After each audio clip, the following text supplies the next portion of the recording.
Hola, vamos a continuar con la parte 5 de la distribución, que son las barreras corporales. Nosotros habíamos visto cómo se da la distribución, cómo se interpreta de acuerdo al volumen de distribución, pero es bien importante definir que no todo el cuerpo funciona igual. El cuerpo tiene barreras corporales en las cuales la distribución es diferente. Entonces vamos a analizar estas barreras.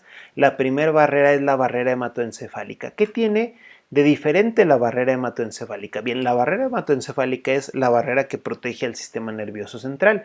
Yo les había estado compartiendo este esquema para ejemplificar cómo se da la distribución de los fármacos que salen del plasma, se van al fluido intersticial, al fluido intracelular, y esto es prácticamente en todo el cuerpo, pero existe una parte en la que no es así. Es en la barrera hematoencefálica, en el sistema nervioso central. El sistema nervioso central no tiene esta morfología, no tiene este diseño. ¿Cómo es el sistema nervioso central? Vean cómo está el vaso sanguíneo de cualquier parte del cuerpo menos del sistema nervioso central, que las pelotitas azules, el fármaco puede salir hacia afuera y llegar a las células. En el caso del sistema nervioso central no, hay una barrera de astrocitos y pericitos. Aquí les dice brain, cerebro, y blood, sangre, en el esquema, y cuando tú quieres salir por los poros no puedes, porque los poros están muy estrechamente sellados en la barrera hematoencefálica. Si nosotros lo vemos desde otro plano al vaso sanguíneo normal, este es un vaso sanguíneo normal, ahora lo estamos viendo con otro corte, y vean cómo el vaso sanguíneo normal tiene los poritos y puede salir hacia afuera de él.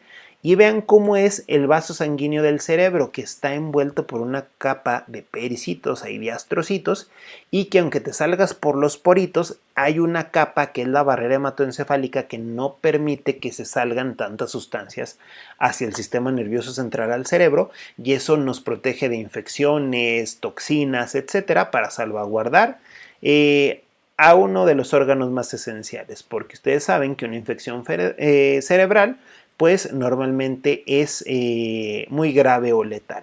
Entonces, si lo vemos nosotros el vaso sanguíneo desde un panorama más amplio, nosotros podemos ver que están ahí pues rodeados de los pericitos, de los astrocitos, como ustedes pueden ver, y no son vasos sanguíneos que están con la distribución que nosotros habíamos visto anteriormente. Más o menos, para que se den una idea, así están los vasos sanguíneos, ahí están en el cerebro están los astrocitos y los pericitos. Entonces las pelotitas azules son el fármaco y no pueden salir, o es muy difícil que salgan. Cuando existe alguna ruptura en la barrera hematoencefálica, eso es un problema y te hace propenso a infecciones, etcétera. Entonces la distribución de los fármacos en el cerebro es difícil y diferente. ¿Por qué? Porque la barrera hematoencefálica protege de que lleguen sustancias extrañas para pues proteger la supervivencia del ser humano. Entonces sepan que un fármaco no fácilmente accede al cerebro, ni cualquier sustancia, bacterias, toxinas, afortunadamente, porque la barrera hematoencefálica sella los vasos sanguíneos. Entonces, en el cerebro la distribución no es como la habíamos explicado. Otra barrera que tiene que tenerse en consideración es la barrera placentaria. La barrera placentaria existe pues obviamente cuando se está en proceso de gestación, y pueden ver ustedes ahí que pues a través de la circulación fetal se provee nutrientes, etcétera, al embrión feto, depende de la etapa, y que pues obviamente es algo que se tiene que analizar. Si una mujer embarazada quiere consumir un fármaco, pues obviamente la mayoría de los fármacos va a tener esta señalización que dice no se administre en mujeres embarazadas. Esto pues lo ponen las farmacéuticas para deslindarse de responsabilidades y que pues si algo le pasa al feto embrión no se les demande, pero la realidad no es así de drástica. Los fármacos sí se pueden tomar algunos durante el embarazo. Nosotros tenemos que saber que la FDA, que ya les había dicho que es líder en producción de conocimiento científico farmacológico, clasifica el embarazo, no solamente la FDA, varias organizaciones, en 3 trimestres. El primer trimestre es el de la organogénesis, cuando se forman los órganos individuo. El segundo trimestre es el que se da para el desarrollo de la anatomía. El tercer trimestre pues ya es más que nada crecimiento en el embrión para ganar un poquito de peso. Entonces, ¿qué es lo que hace la FDA? La FDA hace una categorización que nosotros vamos a ver a continuación. Le otorga, le asigna letras al fármaco de acuerdo a su peligrosidad. Entonces, empezando por la categoría A, te dice lo siguiente: hay fármacos que son categoría A. Esta clasificación que estamos viendo, ¿qué es lo que te quiere decir? ¿Qué tan seguro es un fármaco para tomarse en el embarazo por su penetración a la barrera placentaria? Porque ahí la distribución es diferente y no es como la habíamos visto en los videos anteriores, porque siempre se trata de favorecer el flujo sanguíneo hacia el producto, el embrión feto. Entonces, obviamente, si tú te tomas un fármaco que está diseñado, como lo habíamos visto, para una persona de 70 kilogramos, pues obviamente que le llegue algo al embrión feto que pesa muy poquito, corre el riesgo de intoxicarlo. Todas las farmacéuticas le ponen el logo no se usa en el embarazo, pero en realidad no es así. La FDA tiene una escala que va en las categorías siguientes. Categoría A. La categoría A que nos dice: hay estudios adecuados de que en mujeres embarazadas no se han mostrado riesgos para el feto en el primer trimestre del embarazo. O sea, los fármacos que son categoría A son totalmente seguros para embarazadas. ¿Qué fármacos hay? Ácido fólico y vitaminas. Entonces, el ácido fólico y las vitaminas son categoría A. Te los puedes tomar sin problema en el embarazo y no pasa nada. De hecho, te los prescriben para el embarazo. Si nosotros ponemos al universo de fármacos que existe 100%, que son miles de fármacos, ¿cuántos fármacos son totalmente seguros en el embarazo? El 2%. De todos los fármacos que existen, solamente son totalmente seguros en el embarazo, 2%. Luego sigue la categoría B. ¿Qué dice la categoría B? En la categoría B se nos dice: estudios en animales no han mostrado efectos adversos sobre el feto, pero no hay estudios clínicos adecuados en mujeres embarazadas. O sea, los categoría B se han probado en animales que no le haga daño al feto de los animales, pero no hay estudios que te garanticen que eso no sucede en humanos. Entonces, tómatelos. Hay estudios en animales, pero en humanos, quién sabe. Son seguros, pero está el riesgo. ¿Qué fármacos son categoría B? Que pudiera decirse que probablemente no pase nada si se los toma la embarazada. Pues fármacos comunes como el paracetamol, el naproxeno, la penicilina G, el metronidazol. Si nosotros tenemos el universo de fármacos del 100%, el 17% está en esta categoría. Luego viene la categoría C, vamos ascendiendo en el orden del alfabeto. En el caso de la categoría C dice: estudios en animales han mostrado un efecto adverso sobre el feto. El fármaco puede ser útil en mujeres embarazadas a pesar de sus riesgos potenciales. O sea que en este sí hay estudios en animales que cuando el animal está gestando le hacen daño al feto. Y se tiene el conocimiento. Y obviamente si le hizo daño al feto, pues no hay estudio del animal, no hay estudios en mujeres embarazadas. Entonces, vean que la categoría A y B son fármacos que no se ha demostrado daño ni siquiera en animales, pero en la categoría C sí ya se demostró daño a los animales gestantes. Entonces es un riesgo. ¿Qué tipo de fármacos hay ahí? Amantadina, ambroxol, ácido acetilsalicílico, omeprazol, salbutamol. Entonces, en este caso, vean lo que dice ahí la diapositiva. El fármaco puede ser útil a pesar de sus riesgos potenciales. Si tú aquí en este caso tienes, por ejemplo, amantadina, que es un antiviral, pues el fármaco se toma. ¿Por qué? Porque le hace más daño al embrión, al feto, el virus, que la amantadina. Pero, por ejemplo, si tienes un dolor de cabeza simple y te quieres tomar una aspirina ácido acetilsalicílico, pues ahí en ese caso mejor aguántate el dolor de cabeza y no arriesgues por un fármaco categoría C, o busca un categoría B para dolores, como es el caso del paracetamol, que es categoría B. Para lo que sirve esta escala es para que se vea cuál es el tipo de riesgo de fármaco, porque incluso los categoría B traen un prohibido en el embarazo. Entonces, de la categoría C, obviamente yo nada más les pongo de todas las categorías unos cuantos fármacos, porque sería imposible ponerle los cientos de fármacos que están en toda categoría, pero yo quiero que sepan que existe esta clasificación por si tienen la necesidad de saber qué tan riesgoso es un fármaco, lo busquen con esta clasificación. El 50% de los fármacos ya son categoría C.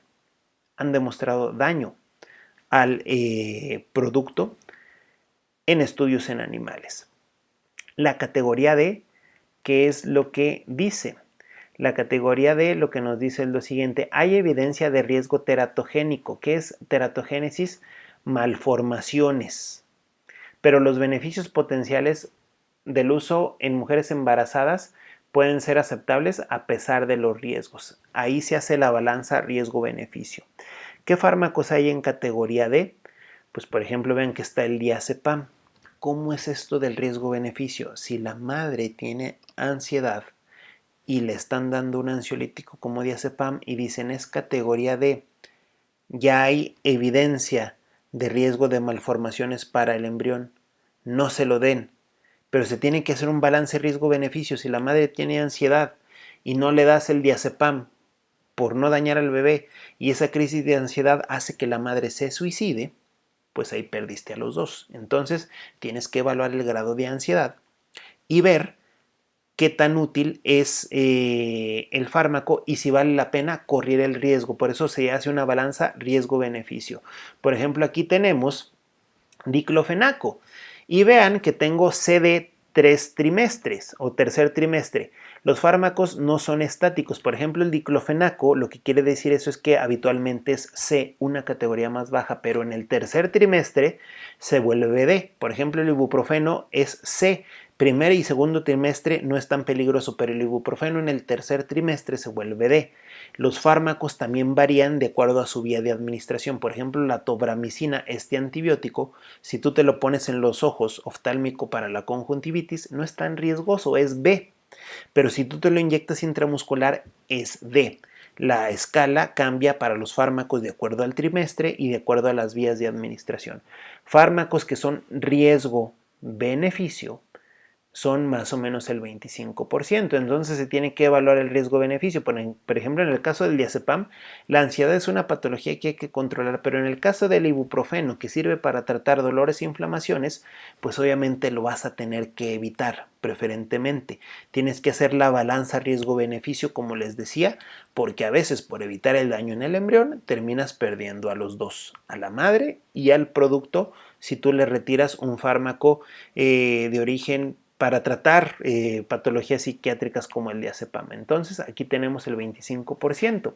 Y la siguiente categoría es la categoría X. Si seguimos el alfabeto seguiría la categoría E, pero la FDA decidió ponerle a esta la X porque tenemos una aversión a la letra X, y en este caso lo que se tiene que hacer es que se tiene que tener conciencia que los fármacos categoría X son sumamente peligrosos porque estudios en animales o humanos muestran anormalidades fetales y los riesgos claramente sobrepasan a los beneficios potenciales. ¿Qué fármacos tenemos aquí?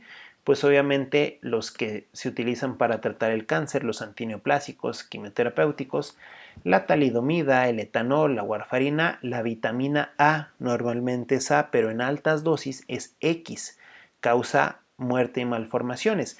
Esto se obtuvo en algunos estudios que decían que las madres tomaban vitaminas a llenar, se automedicaban bastantes vitaminas durante el embarazo y tenían altas dosis que provocaban malformaciones en el feto. Entonces hay que ser muy cuidadoso con la administración de vitaminas, sobre todo vitamina A en el embarazo, porque a altas dosis se vuelve tóxica. Entonces, pues por ejemplo el etanol, más fármacos como la cocaína, todas las drogas de abuso están en la categoría X, se tienen que evitar. Por ejemplo, en el caso de que una mujer embarazada tenga cáncer, pues ya sabes que es incluso fulminante esa terapia antineoplásica. Para la madre, pues obviamente para el embrión será altamente dañina.